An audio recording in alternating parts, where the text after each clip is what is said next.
안녕하세요. 건축과 인테리어의 모든 것, 토리DNC입니다. 오늘은 노후주택에서 나타날 수 있는 증상과 그 원인 및 대처 방법에 대해 이야기해보고 적절한 리모델링 시기는 언제가 좋을지에 대해서 의견을 드리고자 합니다.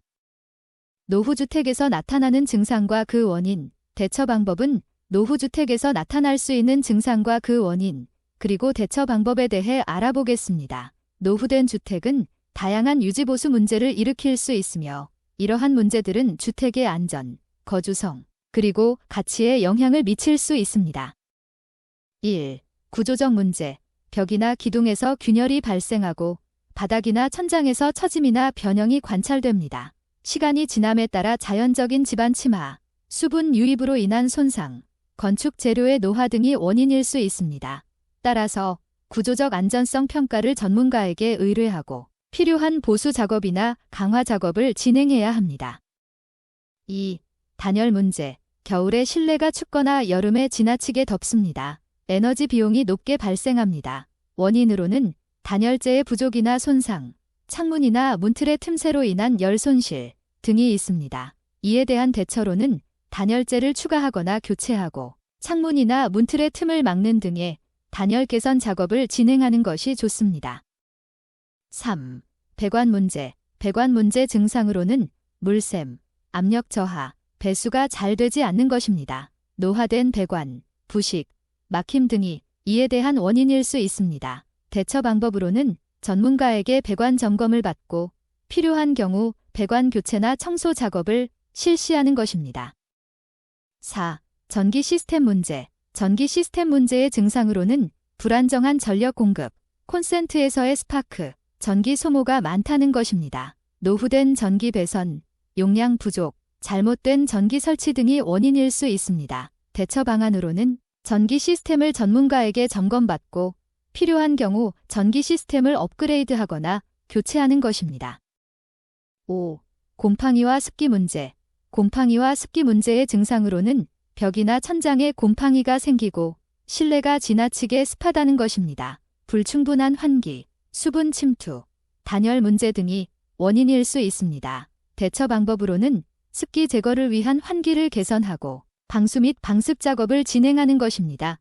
필요한 경우 제습기 사용을 고려할 수 있습니다. 6. 창문과 무늬 문제. 창문과 무늬 문제에 대한 증상으로는 창문이나 문이 제대로 닫히지 않는 것과 틈새를 통한 열 손실이 발생하는 것입니다. 목재의 변형이나 손상, 노후된 설치 등이 원인일 수 있습니다. 이러한 경우 창문이나 무늬 교체와 실링 작업을 통한 틈새 보완을 고려해야 합니다. 노후주택의 문제를 해결하기 위해서는 정기적인 점검과 유지보수가 중요합니다. 문제를 초기에 발견하여 적절한 대처를 하는 것이 비용을 절약하고 주택의 가치를 유지하는 데 도움이 됩니다. 복잡하거나 전문적인 문제는 반드시 해당 분야의 전문가에게 상담을 받는 것이 좋습니다. 그렇다면 이러한 노후주택을 리모델링하기에 적절한 시기는 언제일까요? 노후주택을 리모델링하는 적절한 시기를 정할 때에는 여러 가지 요소가 고려되어야 합니다. 1. 재정 상태.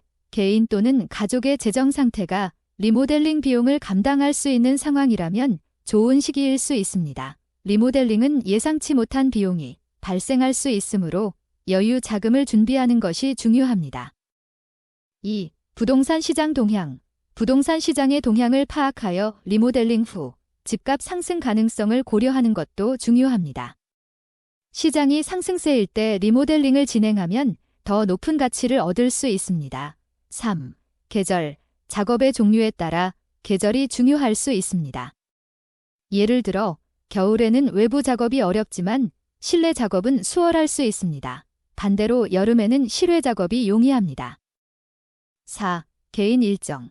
가족의 중요한 행사나 개인적인 사정 등으로 인해 특정 시기에 리모델링 작업을 피할 필요가 있을 수 있습니다. 리모델링은 큰 투자이며 주거 공간의 품질을 크게 향상시킬 수 있는 기회이기 때문입니다. 앞서 말씀드린 사항들을 염두하시어 노후주택 리모델링 시기를 잘 고려해 보시고 좋은 시공업체를 찾고 계신다면 토리DNC와 함께 하세요.